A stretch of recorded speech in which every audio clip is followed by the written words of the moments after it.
જય શ્રી કૃષ્ણ દોસ્તો, સ્વાગત છે તમારું સક્સેસ ક્લાસીસ યુટ્યુબ ચેનલમાં।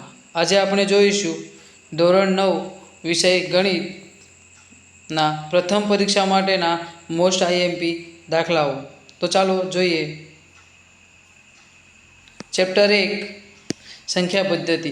હવે સંખ્યા પદ્ધતિમાં મોસ્ટ આઈએમપી ઉદાહરણ તમને અહીંયા આપેલા છે, પણ અહીંયા હું તમને કહું કે ઉદાહરણ 3, ઉદાહરણ 7, ઉદાહરણ 14 અને ઉદાહરણ 18 જે આ મોસ્ટ આઈએમપી છે।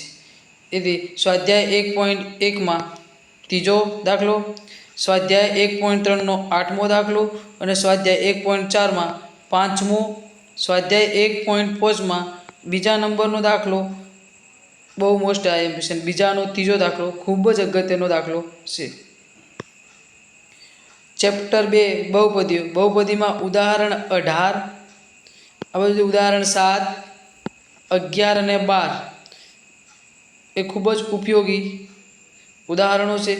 એમાં 2.1 માં 5મા નંબરનો દાખલો, 2.2 માં 4થા નંબરના દાખલાનો પહેલો અને બીજો, 2.3 માં ત્રીજો અને ચોથો, 4થા નંબરના દાખલાનો ત્રીજો અને ચોથો, અને 2.4 માં 5મા નંબરનો પહેલો દાખલો અને 7મા નંબરનો દાખલો।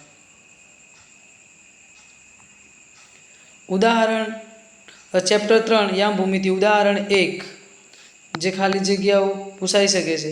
3.2 માં સત્ય અસત્ય એટલે કે ખરા ખોટા પૂછાઈ શકે છે।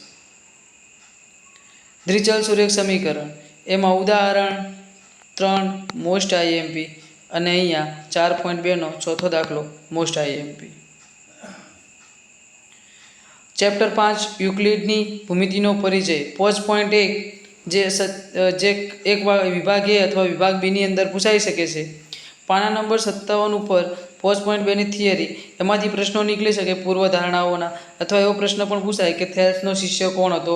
આવા જે પ્રશ્નો તમને વિભાગ A અને વિભાગ B માટે ખૂબ જ ઉપયોગી છે। ચેપ્ટર 6 રેખાઓ અને ખૂણાઓ, એમાં મોસ્ટ એન્ડ મોસ્ટ આઈએમપી 100% પૂછાશે। પ્રમેય 6.1, ઉદાહરણ 3 અને ઉદાહરણ 6 મોસ્ટ આઈએમપી અને સ્વાધ્યાય 6.2 નો બીજો દાખલો મોસ્ટ આઈએમપી જે પૂછાવાની 100% શક્યતા ખરી। એનાથી વિશેષ કહું તો કે દરેક ચેપ્ટરના સારાંશ તૈયાર કરવા। આ સારાંશમાંથી તમને વિભાગ A માટે મોસ્ટ આઈએમપી પ્રશ્નો આમાંથી જ નીકળશે।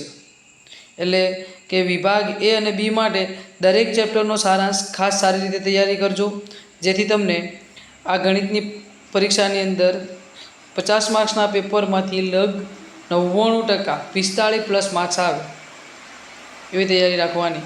કે આપેલા ચેપ્ટરમાંથી જે અહીંયા આઈએમપી દાખલા આપ્યા છે ઉદાહરણ સહિત, એમાંથી જ પૂછાશે, એટલે થોડું ધ્યાન રાખજો। કદાચ પદ્ધતિ એ હોઈ શકે, રકમ બદલાશે પણ પદ્ધતિ એ જ હશે। Thank you. જો આ યુટ્યુબ ચેનલ ઉપર તમે નવા હોય તો ચેનલને સબસ્ક્રાઈબ કરજો। જો વિડીયો ગમે તો લાઈક, શેર અને કોમેન્ટ કરજો। Thank you so much.